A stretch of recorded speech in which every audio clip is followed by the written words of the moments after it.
नमस्कार। हरिओम नमः शिवाय। महाशिवरात्रि की पावन व्रत अभी आने वाली, और ये महाशिवरात्रि के पुण्य समय काल में हम शिव या पार्वती के गुणत्व को प्राप्त कर सकते हैं। कैसे और किस तरीके से,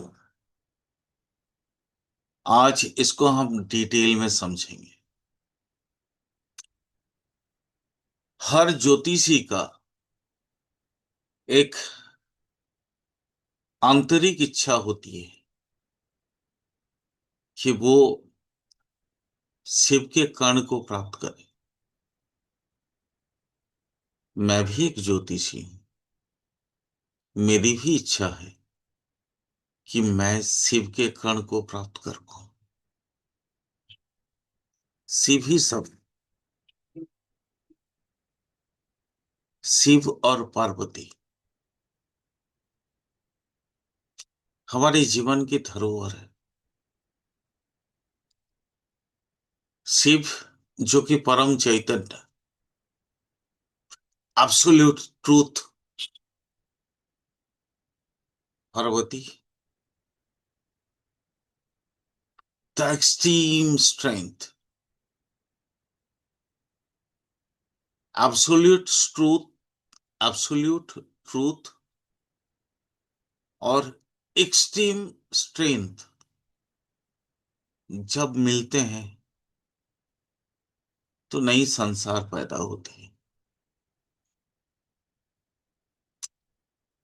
आज इस अध्याय में हम समझेंगे या समझने की कोशिश करेंगे महाशिवरात्रि में हम कैसे शिव यानी परम चैतन्य को प्राप्त कर सकते हैं या शिव से मिल सकते हैं, और हम पार्वती की आराधना कैसे कर सकते हैं। आज मेरी एक विनम्र निवेदन है। मैं कभी किसी वीडियो, ऑडियो या किसी चीज में मैं कभी किसी से निवेदन नहीं किया। आज मैं करना चाहूंगा। मेरी एक छोटी सी विनम्र निवेदन है। वीडियो थोड़ा लंबा होगा, सुन लेना। एब्सोल्यूट ट्रूथ या परम चेतना जो कि हमें ये ब्रह्मत्व को प्राप्त करने में बहुत आसान कर देता है।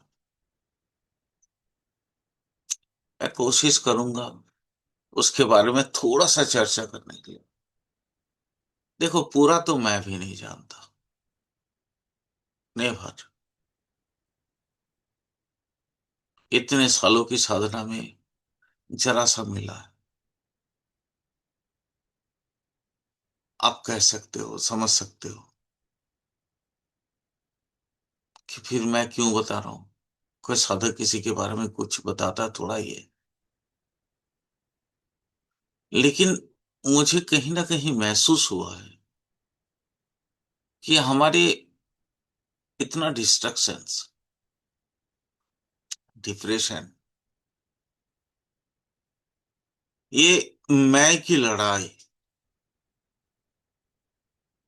समाज में इतने डेवलप हो रहे हैं। ईगो, जस्ट कहीं ना कहीं मुझे महसूस ऐसा हुआ है कि आज मैं कुछ वैसी बातें करूं जो हमारी जीवन की धरोहर है। काइंडली ये कोई अहंकार मत समझना। थोड़ा सा अगर आप समझोगे तो मैं समझता हूं कि शायद मेरी बातों को आप समझ पाओगे। ये सनातन धर्म की सबसे पहला सोपान, पहला सीढ़ी है।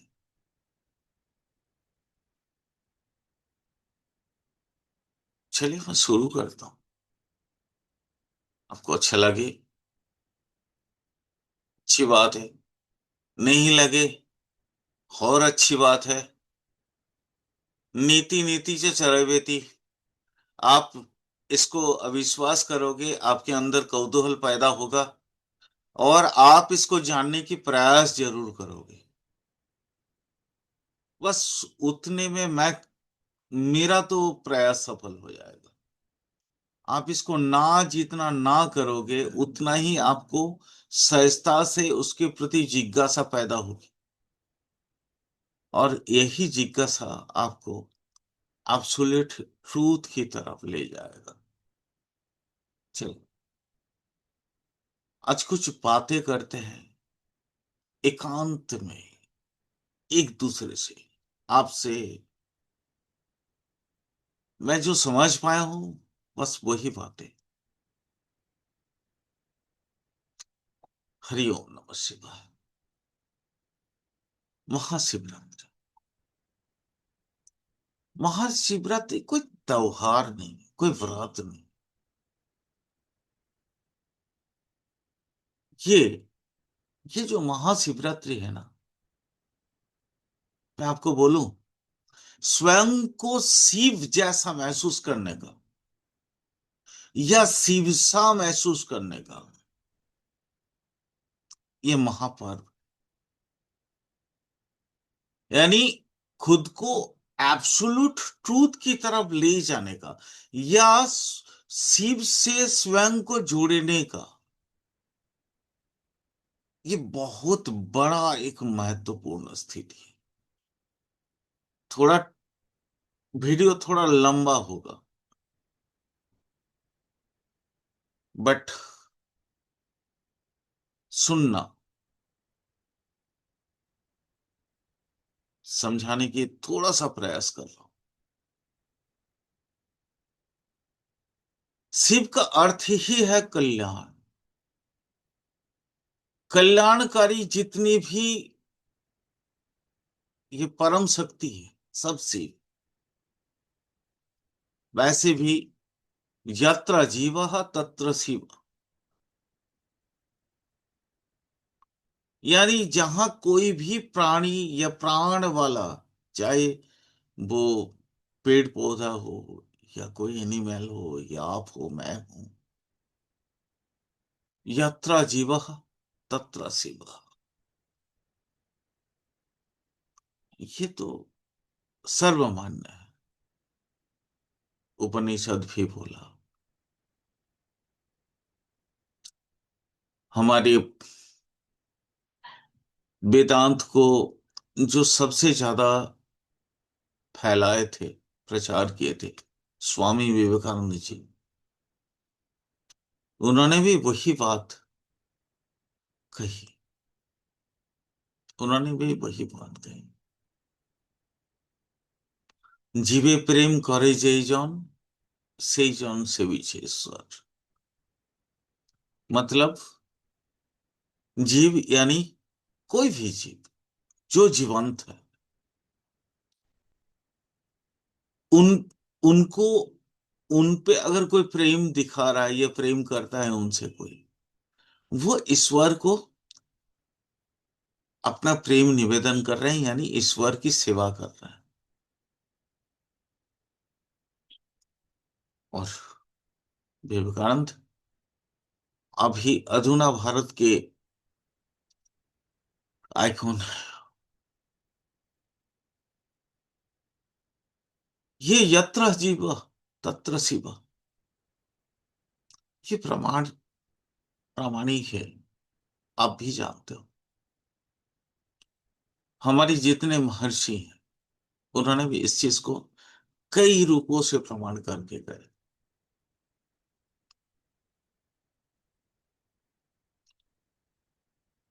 लेकिन फिर भी हम समझ नहीं पाते, क्यों?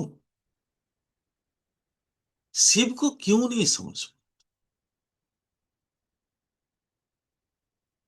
शिव को समझने के लिए ना कोई पांडित्य की आवश्यकता नहीं है। नहीं है।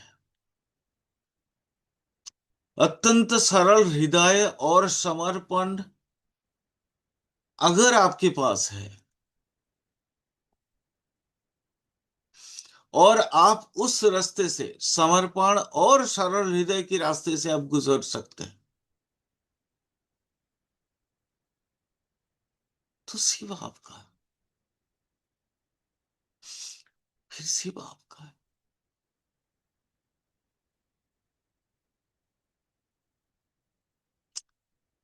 शिव को समझने के लिए, समझने के लिए,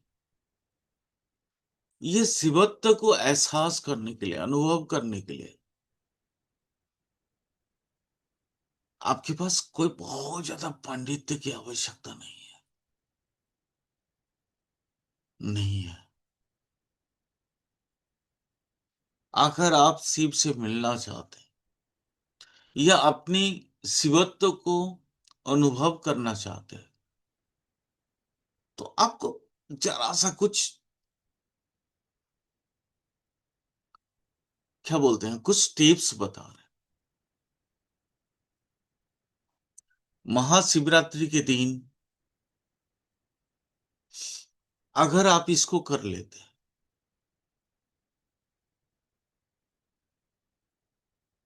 तो शायद हम सभी उस चीज को समझ पाएंगे जो मैंने समझा, जो आप समझोगे। पहला, शिव है क्या? महाकाल। शून्य। शून्यत्व की प्राप्ति।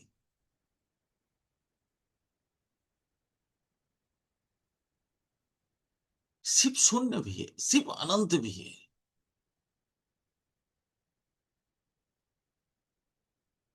जानते हैं शिवरात्रि को जागरण की विधा क्यों की गई है? जागरण, जगे रहना। नॉर्मली जैसे होता है ना कि हम जब ध्यान करते हैं या कुछ भी जप करते हैं, कुंडलिनी की जब साधना की जाती है, तो सो के भी की जाती है। लेकिन शिव का महाशिवरात्रि का पावन पर्व जागरण क्यों है? व्रत जागरण पे ही क्यों समापन होता है? वो एक ही कारण है, अनंत की या शून्य की गहन अध्ययन। आपको पूरी रात जागना नहीं है। कृपया थोड़ी देर के लिए शांत होकर बैठ के मेरी बात सुन।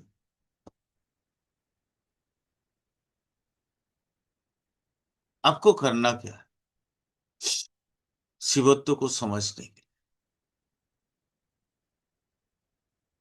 कुछ नहीं, आधा घंटा का टाइम दीजिए, आधा घंटा 40 मिनट का खुद को टाइम दीजिए।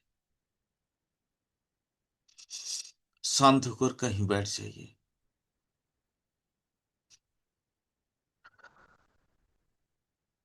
अपने सांसों पे सांस, आप यूं समझ लीजिए, एक एक ट्रांसपेरेंट पाइप यहां है, यहां से लेकिन नाभि तक एक ट्रांसपेरेंट पाइप है। सांस का आवागमन आ रहा है, जा रहा है, उस चीज को आप समझ पाए। आपके बस यूं समझना है कि आप जो है ना, एक शरीर नहीं है। सिंपल। पाने को, पाने का एक और उपाय, मैंने बोला, यत्र जीव तत्र शिव। यानी जीव जो भी है, वही शिव। वो चाहे पेड़ पौधे हो, कोई एनिमल हो, या कोई और हो, तो वही शिव है। यानी यहां से क्या समझ में आता है? निष्काम कर्म, समर्पण की भाव से निष्काम कर्म के माध्यम से शिवत्व को हम प्राप्त कर सकते हैं। शिव को पशुपति नाथ बोलते हैं। पशु यानी कोई भी एनिमल।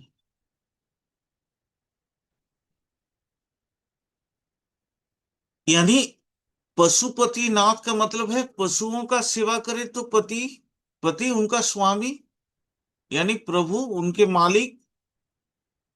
नाथ भी वही मालिक, मालिक का मालिक। यानी अगर हम किसी का भी सेवा करें तो अल्टीमेट वो सेवा कहाँ पहुंचते? शिव के पास। और शिव उस सेवा को ग्रहण करते हैं। छोटी सी बात है, बस बहुत डेप्थ है इनके अंदर। बात को समझना।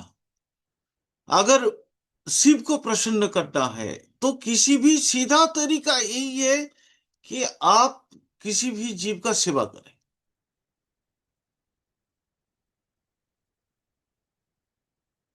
आपके आस पड़ोस में अगर मान लो बेजुबान कोई कुत्ते का बच्चा है या कुत्ता है, उनको खाना खिलाओ। मेरे गुरु बोलते थे,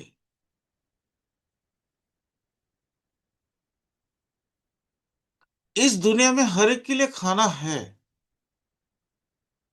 बस कुत्ता इंसान की तरफ देखता है खाने के लिए। उसका कारण क्या जानते हो? क्योंकि वो पहला जीव था जो इंसानों का दासत्व स्वीकार किया था, स्वीकार किया था। सबसे पहले, सबसे पहला जीव वही था, कुत्ता, जो कि इंसान का प्रिय मित्र बना था।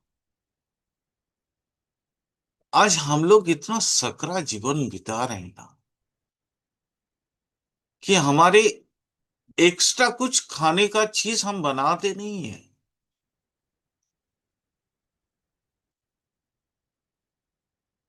मैं तो बनाता हूं।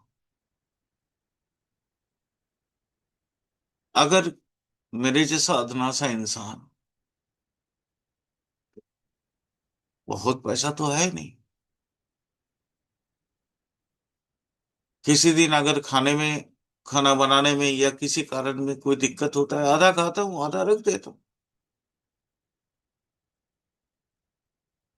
मेरे गुरु की कहना, मैं उसको समझता हूँ।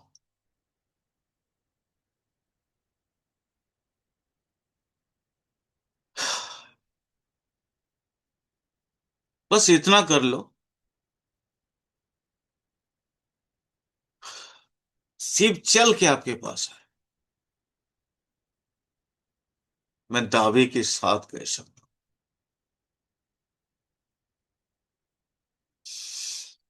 कोई भूखा है, आप उसको भोजन कराओ। बेजुबान जानवरों का मदद कर दो, शिव आपका है। उपनिषद या हमारी पुराणों में ये सब महर्षि लोगों ने लिखा है, जिन्होंने शिव को समझा था।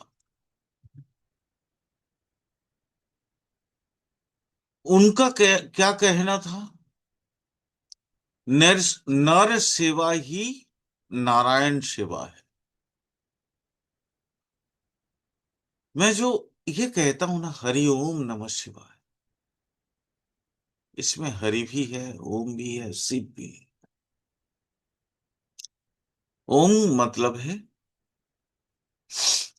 ब्रह्मा विष्णु महेश्वर तीनों, हरि, नारायण और शिव।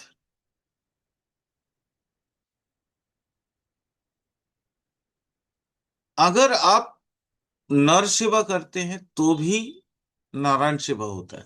एस्ट्रोलॉजी में हम एक जो प्रतिकार है ना, रेमिडी, वो मैंने पिछले 36 ईयर्स के एक एक्सपीरियंस बता सकता हूं आपको, जो कभी फेल नहीं हुआ। ग्रह कितने अशांत हो, ग्रह कितने प्रतिकूल हो, आपके ग्रह चाहे आपको कितनों परेशान करे, एक रेमेडी ऐसा है जो कभी भी अचूक, कभी भी मतलब वो फल विफल नहीं गया, वो अचूक है।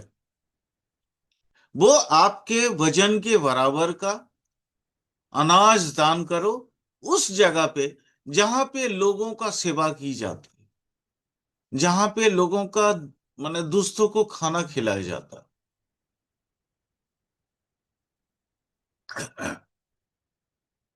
मैं सालों के एक्सपीरियंस की बात कर रहा हूं,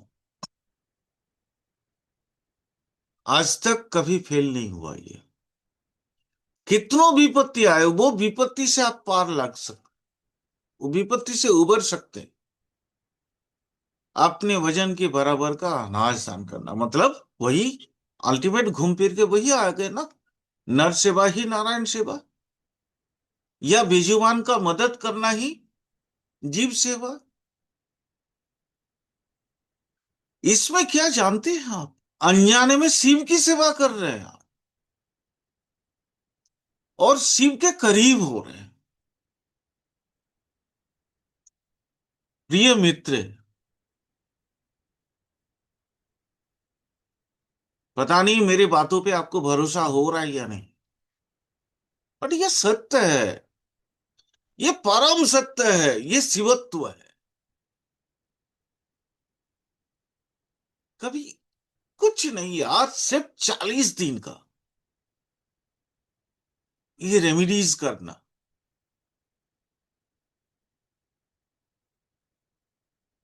आपके प्रॉब्लम सॉल्व होंगे। नहीं हो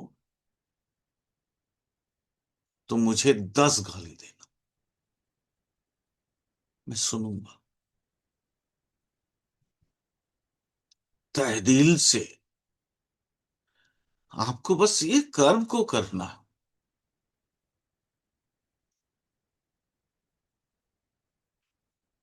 देखो, दुख है, सुख है, ये तो हमारे कर्मों का अधीन है।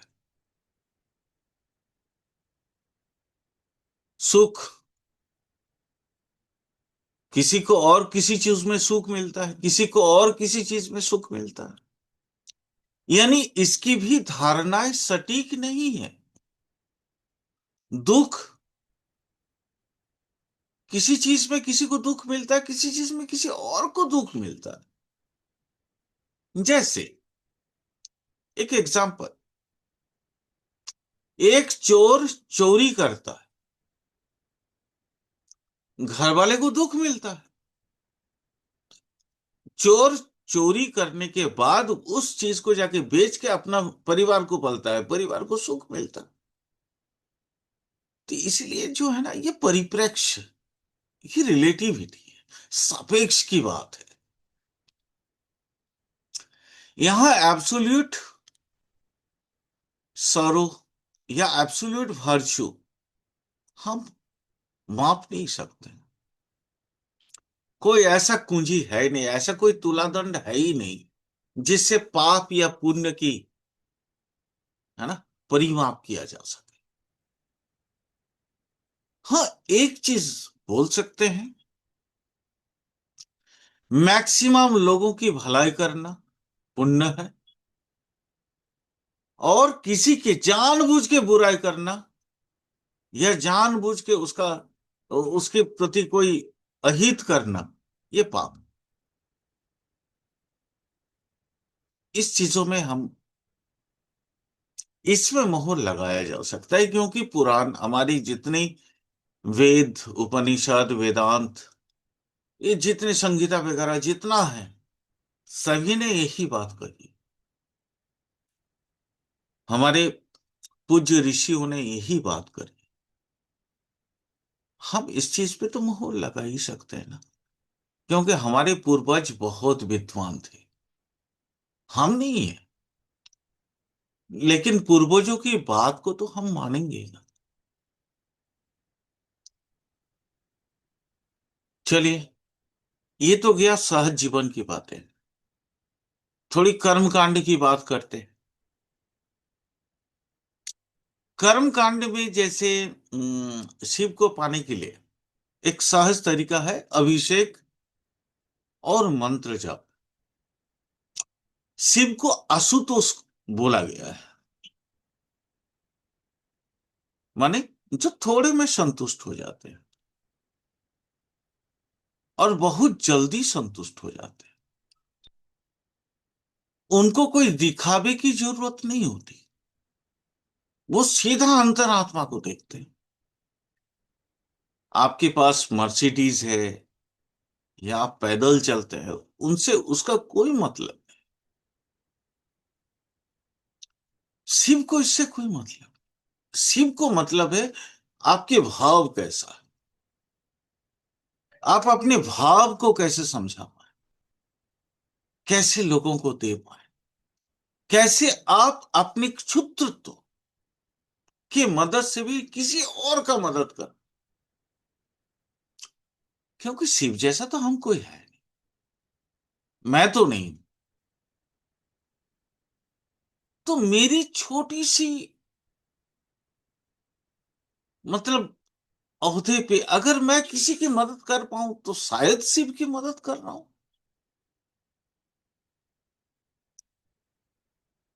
इसलिए वो आशुतोष है, मेरी छोटी सी प्रयास से वो खुश हो सकते हैं। चलिए, अभिषेक और मंत्र के माध्यम से कैसे शिव को आप साध सकते हैं, शिवत्व को प्राप्त कर सकते हैं। एक छोटा सा लोटा ले लीजिए, उसमें जल और कुछ बेलपत्र ले लीजिए, जाके घर से भर के शिव को अर्पित कर दीजिए। कुछ नहीं, आपके हृदय की गहराई से एक मंत्र उच्चारण कर लीजिए। बोलने के दरकार नहीं है, मैं बार बार बोल रहा हूं, दिखावा शिव को पसंद नहीं है। ओम नमः शिवाय।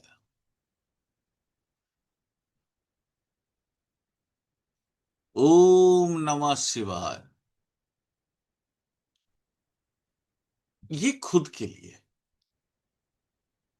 मैं अगर अपनी कोई बात शिव के सामने में रखना चाहता हूं, ओम नमः शिवाय। अगर मैं नारायण या नर की, सारे लोगों की, सारे समाज की, सारे दुनिया की बात रखना चाहता हूं शिव के सामने में, फिर हरि ओम नमः शिवाय।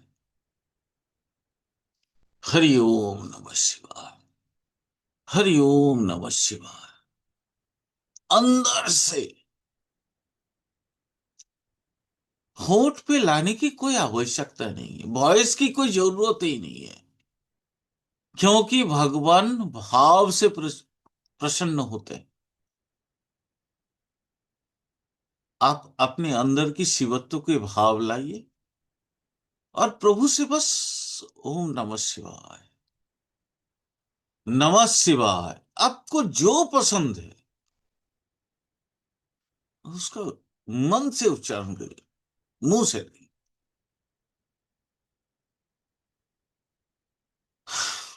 पता है बेलपत्र क्यों दिया जाता है? क्योंकि बेलपत्र का 3 पत्ते होते हैं, जो त्रिगुण, 3 गुण। भगवान शिव कौन है? निर्गुण है। और बेलपत्र का 3 पत्र, सत्य, रज, तम। सत्य, रज, तम, 3 पत्ते। उनको समर्पण कर दीजिए।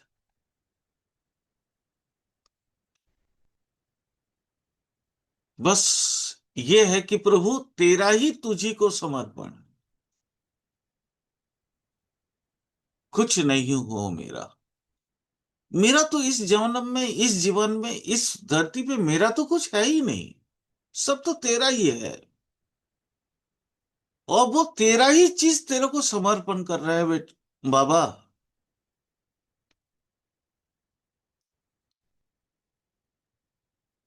आपको मैं तो तेरा बोल दिया, तुझको बोल दिया। आप आपका बोलिए।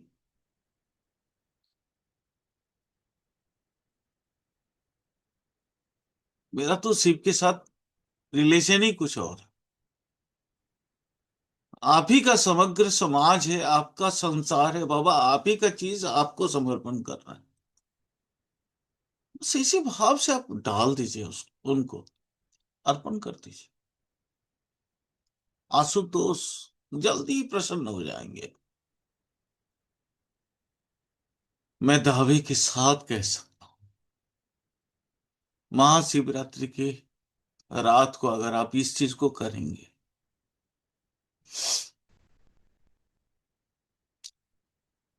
लोभ मत करिएगा। लोभ नहीं। लोभ और अहंकार भाव का विपरीत गुण लाता है। आपके लिए जो सब तो सर्वोत्तम है, जो सबसे बेहतर है, वो भगवान शिव आपको देने के लिए तरसते हैं, तरस जाएंगे। आपके लिए सबसे बेटर है, वो आपको देंगे। आप लोगों ने कभी कई बहुत बड़े प्रसिद्ध लोगों से नाम माने इस तरह का कहानी सुना होगा।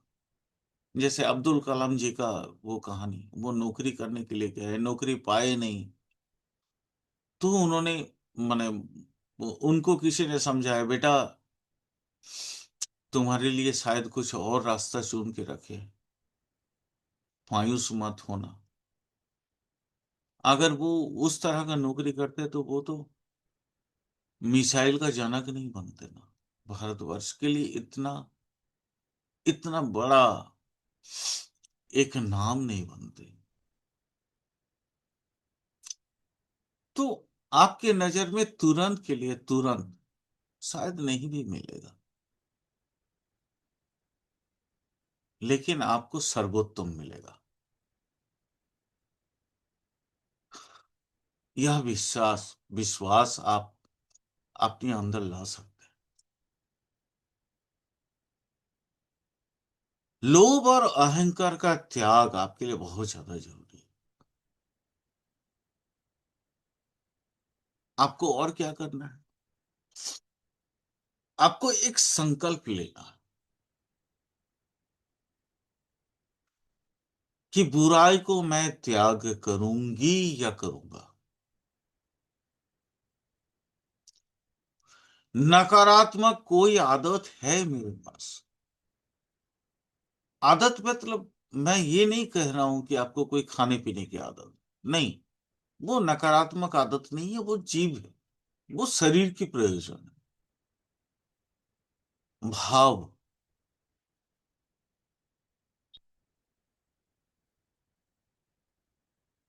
भाव, भाव में कोई नकारात्मकता नहीं आनी चाहिए। शिव कहीं बाहर नहीं है, शिव आपके अंदर, आपके आत्म स्वरूप। जब मन शांत होता और बुद्धि स्थिर होती, तब जो आप अनुभव करते हैं वही शिव। और इस अनुभव में शांति, शांति, दुख दर्द में लोगों के पास पहुंचने की आर्तता, आपको ऐसा लगता है ना कि आप औरों के लिए जी रहे हैं। एक कुत्ता भी तो अपना पेट पाल ही लेता है। आप इंसान हैं। आपको शिवत्व के प्राप्त करना है। आप क्या औरों के लिए कुछ नहीं कर सकते? एक दिन के लिए स्वार्थ त्याग करके देखिए, शिवत्व आप पा गए।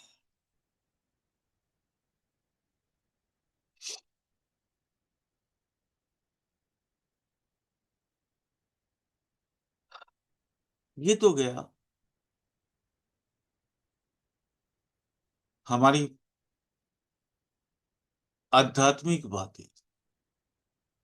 थोड़ी सी मैं वैज्ञानिक बातें करता हूं। महाशिवरात्रि की आ, उसकी खासियत क्या है?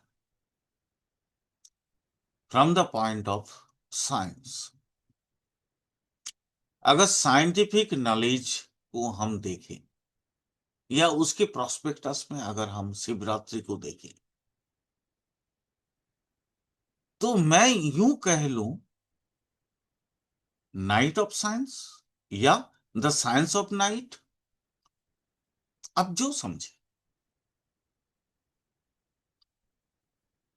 सुनिए, एस्ट्रोनॉमिकल एंड एस्ट्रोलॉजिकल दृष्टि से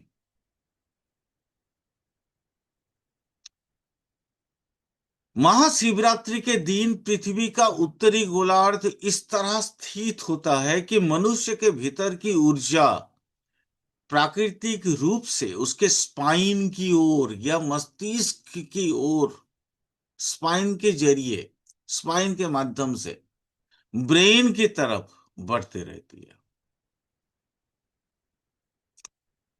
तो नेचुरली अगर इसको हम थोड़ा मदद कर दें,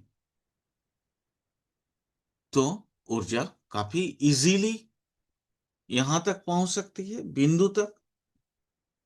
बिंदु इस जगह हम जहां चोटी रखते हैं। इसके लिए करना क्या है? रीढ़ की हड्डी को सीधी रखनी है। जागरण का यही महत्व कि आप सीधा बैठ के, बस सीधा बैठ के प्रभु की, कुछ भी हो, ओम नमः शिवाय जप करते रहे, प्रभु की आराधना करते रहे। अगर आप वही लेट के करेंगे, हो सकता है आप सीधे ना रहे, तो क्या होगा?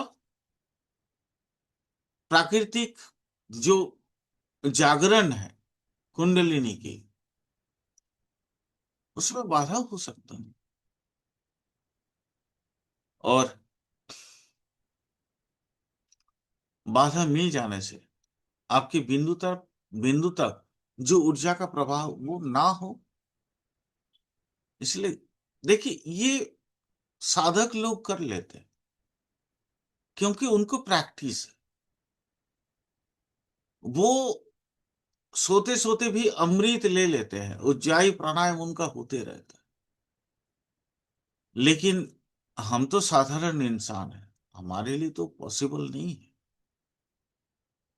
इसलिए जग के जहां तक हो, रीढ़ की हड्डी इस तरह से सीधा रख के हम प्रयास करें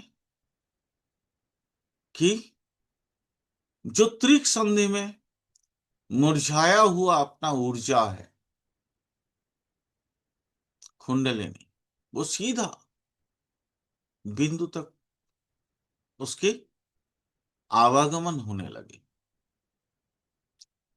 ये एक ऐसा एहसास है, मैं आपको बता नहीं सकता हूं, बट आप प्रयास करोगे तो आप मुझे बता सकते हो। कमेंट करके आप मुझे बता सकते हो।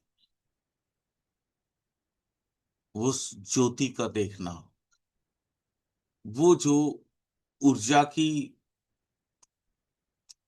मतलब प्रवाह में वो जो आनंद, वो जो चिदानंद का स्थिति, जैसा लगता है जन्मों जन्मांतर से यही आनंद की प्राप्ति कर लूं।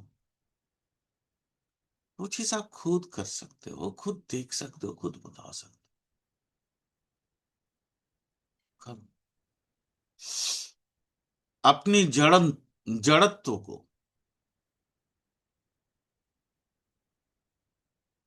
धीरे धीरे खत्म करके चेतन की तरफ आप ले जा सकते हैं।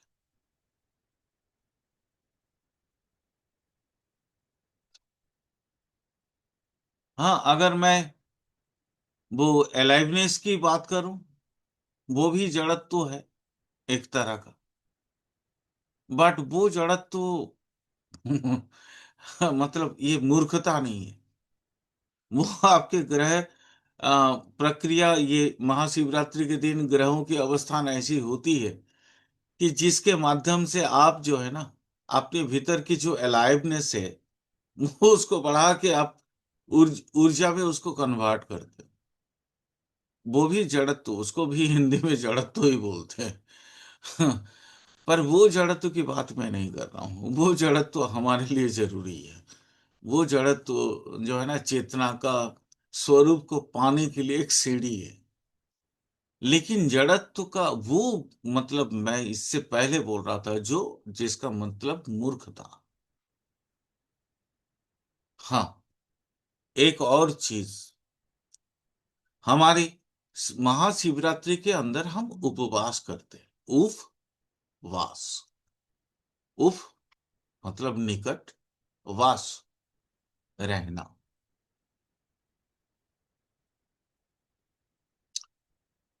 यानी आप अपने पास रह रहे हो, अपने पास स्वयं के सामने में बैठे हो। स्वयं का यहां मतलब है शिव, क्योंकि आपके अंदर भी तो वही शिव है। शिव के सामने में हो आप, समझ लो कि शिव के सामने में बैठ रहे हो। उपवास, उपवास का मतलब भूखा रहना नहीं है।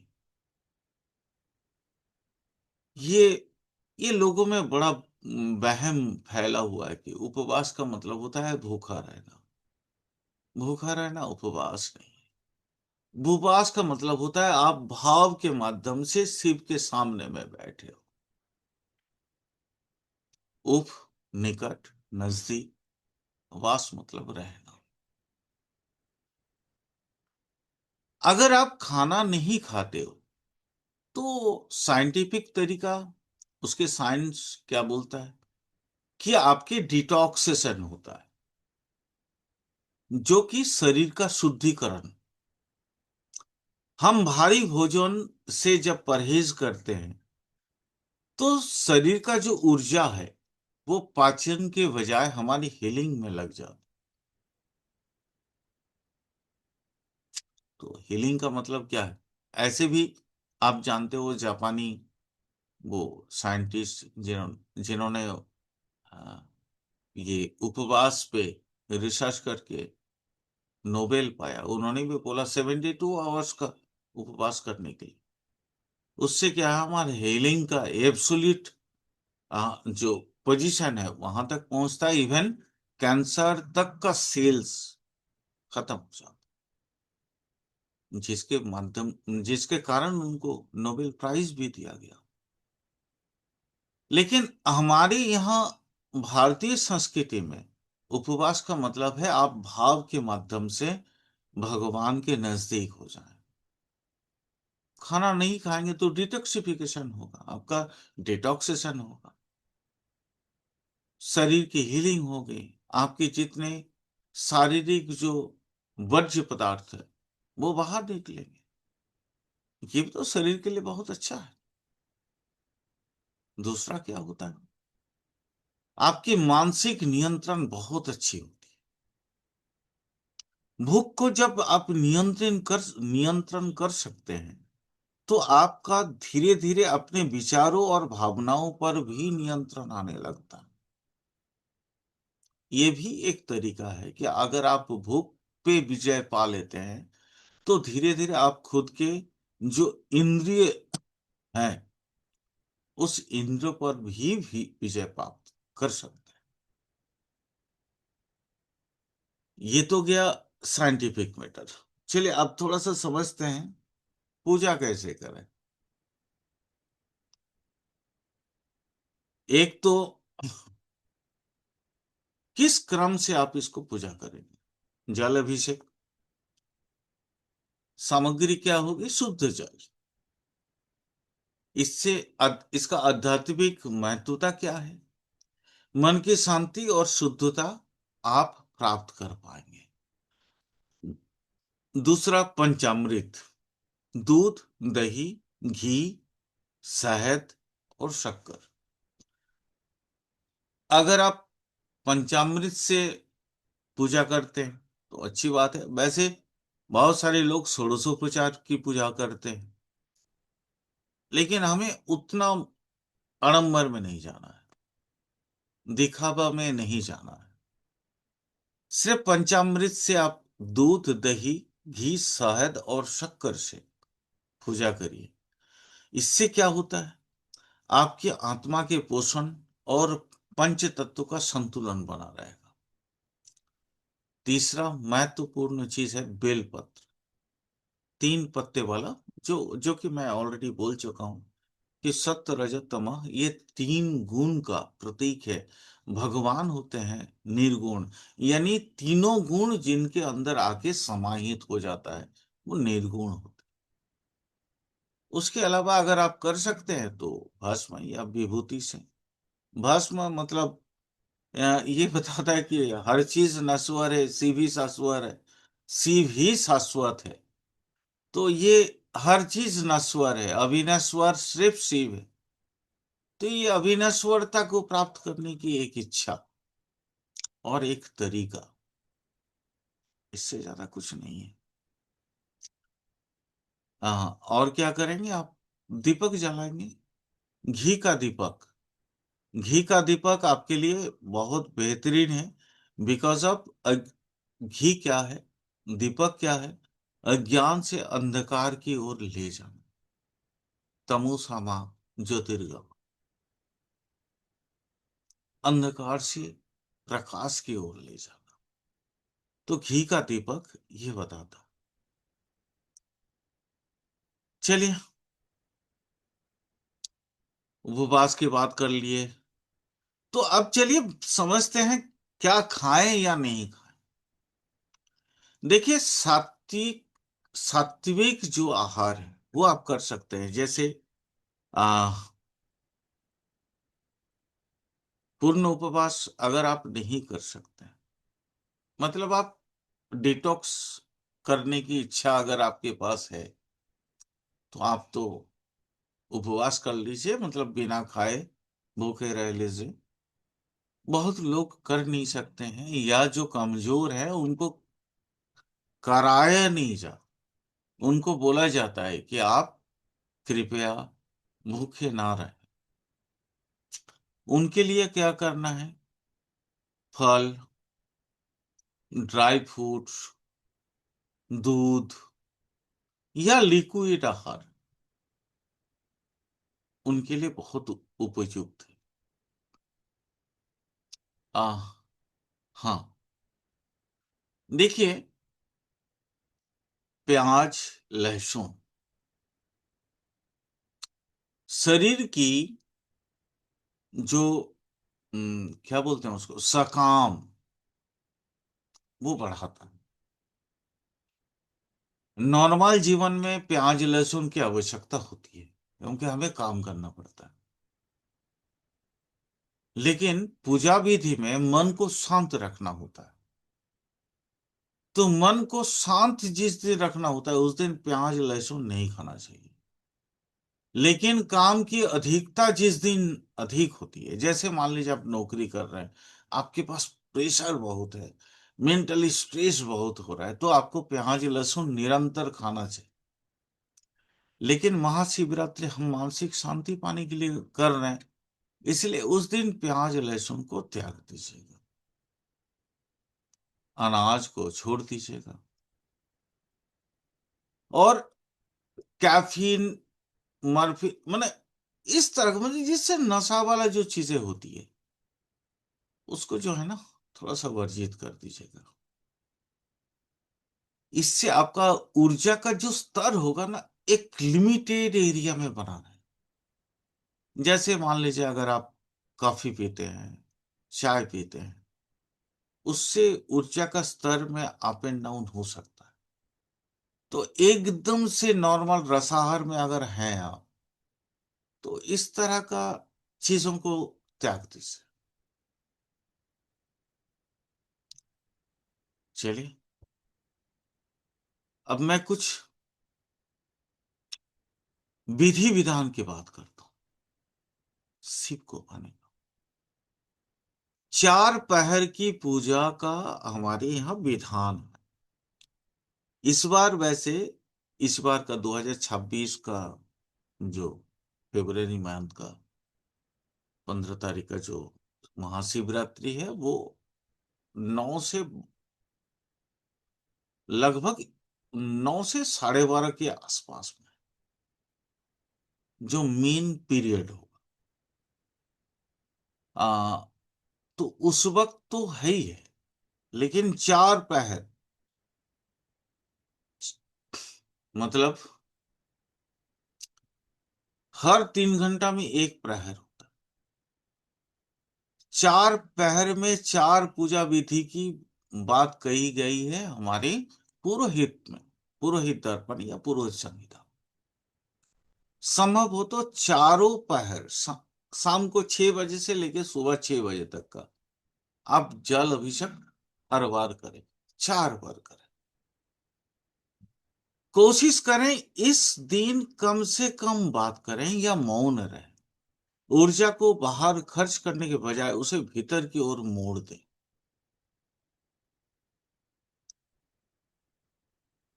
ये सबसे बेहतरीन तरीका है भाई। अगर ये सारा चीज आप कुछ नहीं कर सकते, कुछ भी पॉसिबिलिटीज नहीं है आपके लिए, पॉसिबल नहीं है, तो एक छोटा सा काम कर लीजिए, सत्य और सरलता का रास्ता ले लीजिए। सिंपली सत्य, ट्रूथ एंड सिंप्लिसिटी, जो शिव है वास्तव में, सत्य और सरलता ही शिव है। इसको प्लीज कर लीजिए। ये तो गया आपका नॉर्मल विधि। थोड़ा स्टेप बाय स्टेप थोड़ा सा पूजा विधि भी समझा देता हूं। शिवत्व का ध्यान और विधि थोड़ा तरीके से समझ लीजिए। एक शांत जगह चुने जहां कोई और बहुत ज्यादा शोर ना हो, आवाज ना हो। एक कोई एक आसन लीजिए जो मतलब होता है ना, भेड़ा, उसका लोम से बना हुआ कोई आसन, उसमें सुखासन में बैठ जाइए, पालथी मार के। ठीक है, सुखासन का मतलब है पालथी मार के। या अगर कोई पद्मासन या सिद्धासन में बैठ सकते हैं, जो जानकार लोग हैं वो भी बैठ सकते हैं उस पे। और रीढ़ की हड्डी को सीधा रखें, अपने हाथों को ज्ञान मुद्रा में रखें, यानी ये ज्ञान मुद्रा।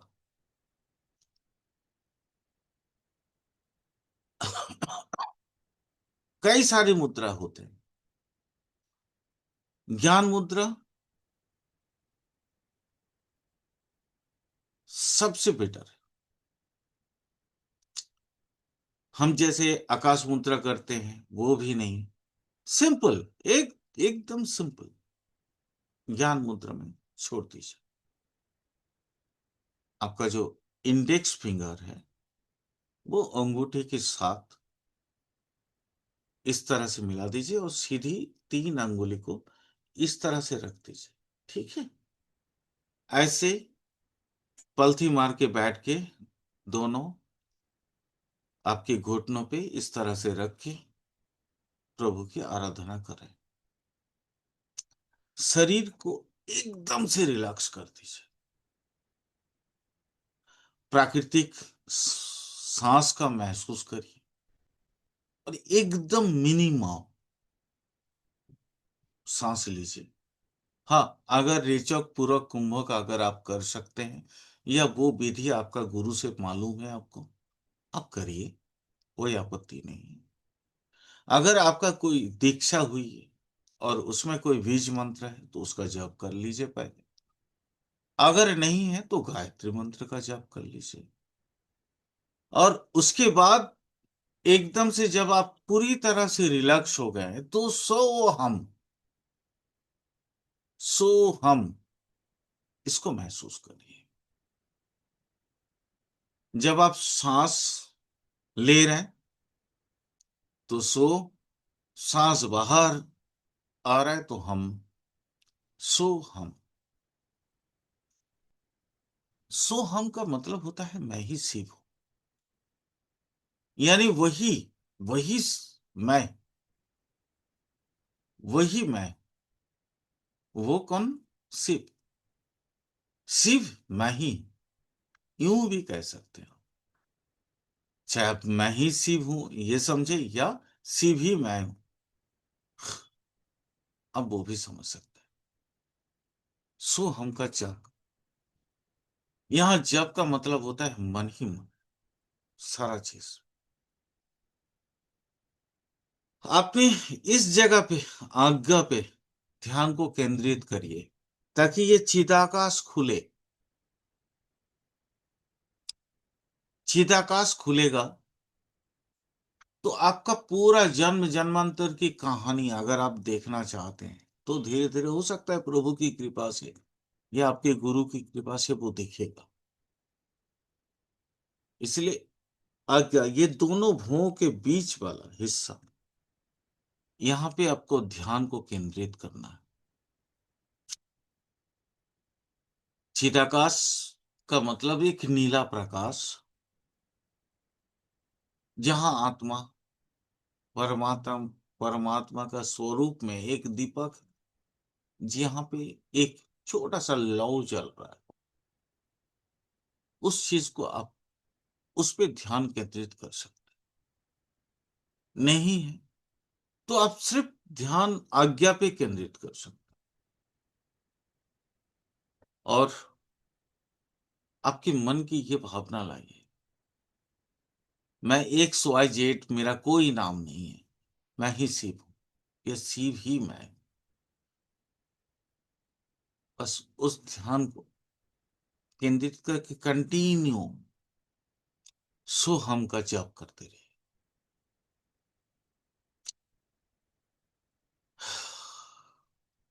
देखिए, आप अगर नए हैं तो आपको थोड़ी देर के बाद ध्यान टूटेगा, कोई जबरदस्ती मत करिएगा। मतलब हमको यहाँ पे एकदम पूरा, अरे नहीं बाबा, जो आपको जिस पे आप ध्यान केंद्रित कर पा रहे हैं, आपके वो भाव, वो गंभीरता जहाँ पे जिस चीज के माध्यम से भी आए तो उसी चीज की कल्पना करके आप कर सकते हैं। किन्हीं को पैसा बहुत महत्वपूर्ण लगता है तो वो पैसे पे ही ध्यान केंद्रित करते हैं। बस 15 से 20 मिनट इस तरह से करिए और हरि ओम नमः शिवाय का जप करते रहिए, या नमः शिवाय या ओम नमः शिवाय, आपको जो पसंद है। यहाँ पे कोई बाध्यबाधकता नहीं है। शिव ही एक ऐसा परमात्मन, एक स्वरूप है जहां पे कोई बाध्यबाधकता, कोई पूजा विधि, कोई सटीकता कुछ नहीं है, सब पॉसिबल है।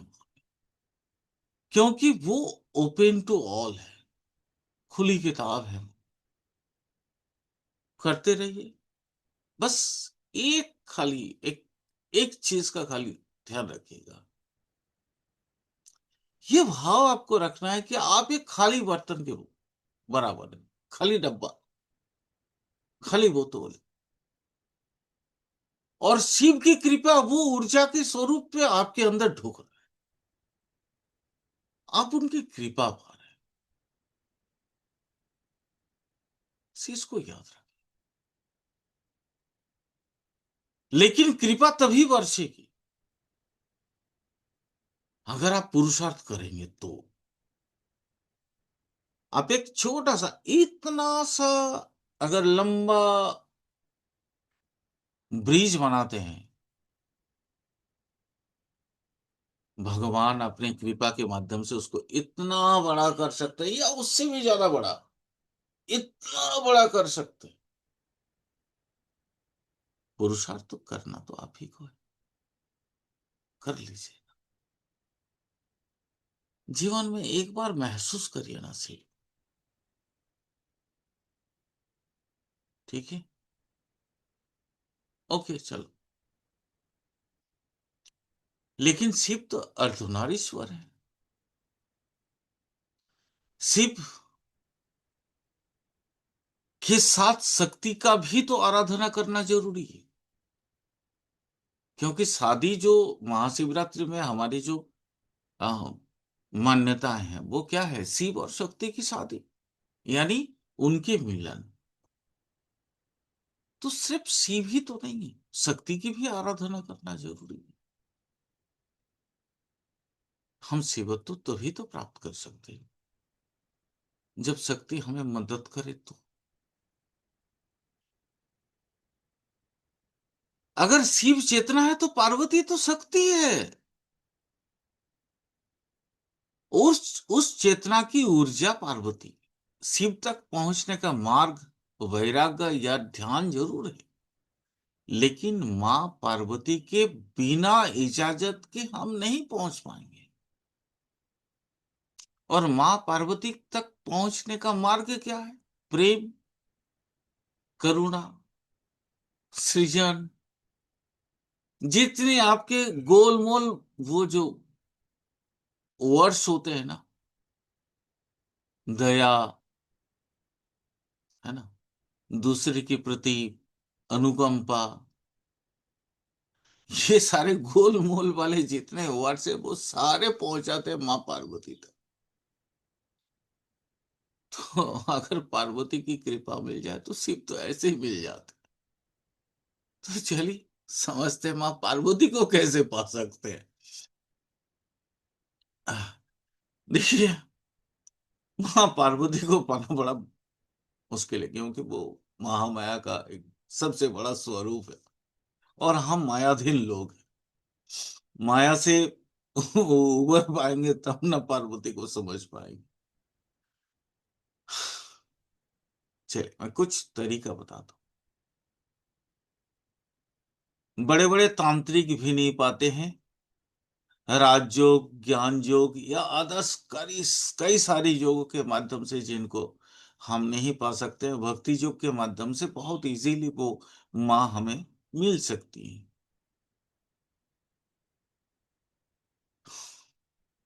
जैसे शिव कण कण में है, वैसे तो पार्वती भी कण कण में है।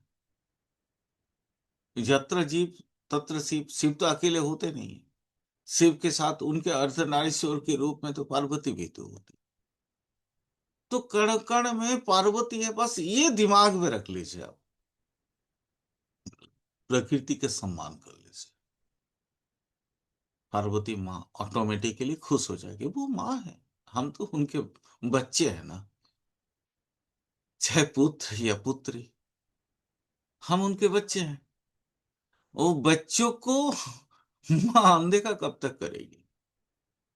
हम रोएंगे तो ऑटोमेटिकली आएगी ना मैं हमारे पास। तो माँ को पुकारना पड़ता है। अगर आप नहीं रोगे तो माँ दूध भी नहीं देगी, माँ खाने को भी नहीं देगी। अहंकार को छोड़ के माँ पे शरण होना होगा। समर्पण, माँ खाना दो। माँ अपना खाना छोड़ देती है बट बच्चों को खाना देती है। वो भी माँ है। तो माँ को माँ के स्वरूप में बुलाओ, वो खुश हो जाएगी। माँ तो स्त्री है ना, हर स्त्री का सम्मान करो। स्त्री के सम्मान से माँ का भी सम्मान होता है, मातृ जाति का भी सम्मान होता है। किसी स्त्री को कभी गलत निगाहों से मत देखो। जहां स्त्रियों की सम्मान होती है ना, वहां पार्वती आती है। माँ को बुलाने के लिए अगर बीज मंत्र कोई है तो वो रीम है, महामाया की परम मंत्र। तो रीम मंत्र का जप करो। नवार्ण मंत्र, ओम ऐं ह्रीं क्लीं चामुंडाय विच्चे, या ओम उमा महेश्वराय नमः, हर पार्वती भ्यम नमः। कोई भी मंत्र आपका जो पसंद हो। अगर नहीं है तो सिर्फ माँ बाबा, माँ बाबा, आपके जो जन्मजात पिता माता है, उन्हीं के अंदर शिव पार्वती को आप खोज सकते हैं। ये तो और ज्यादा आसान है। बट भक्ति होनी चाहिए। अगर आपकी श्रद्धा भाव नहीं है भाई, कुछ नहीं मिलेगा। भाव से ही भगवान प्रेरित होते हैं। भाव है तो भगवान है, भाव नहीं है तो भगवान नहीं है।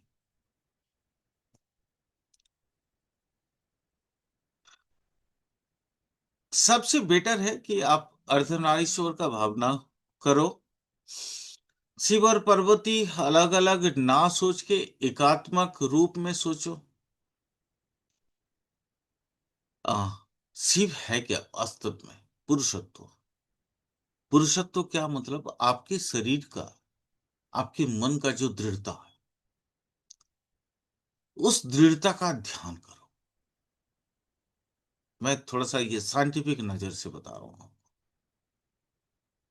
एक इंसान के अंदर दो तरह का भावना हो। एक दृढ़ता, जिसको नॉर्मली आप, नेगेटिव जिद की बात नहीं कर रहा हूं, जिद, जिद्दीपन। कुछ करेंगे लाइफ में, लाइफ में कुछ बनना पड़ेगा। वो पुरुषत्व है, वो ही पौरुषत्व है आपका। वही शिव। और साथ में करुणा का भाव, वो भाव। अगर आप इन दोनों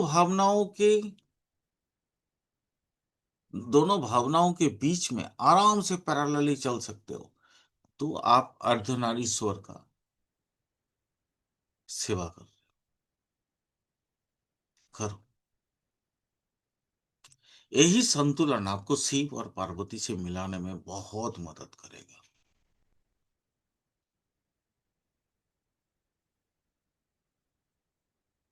एक काम करना, ओम दुम दुर्गाय नमः, या बाकी जो जितने भी मंत्र की बात करें, उनका जाप करना। अगर कुछ भी मंत्र नहीं आता, तो इतना तो कह सकते हो ना, हाथ जोड़ के, माँ, मेरे अंदर की जो जड़ता है, जो मूर्खता है, जो अज्ञानता है, उसको दूर करो और मुझे अपनी ऊर्जा से भरपूर करो। इतना तो आप बोल ही सकते हो। इतना काफी है पार्वती को पाने के लिए। वो माँ है। आप रो रो के बुलाओगे ना, वो बाबा को लेके आ जाएगी।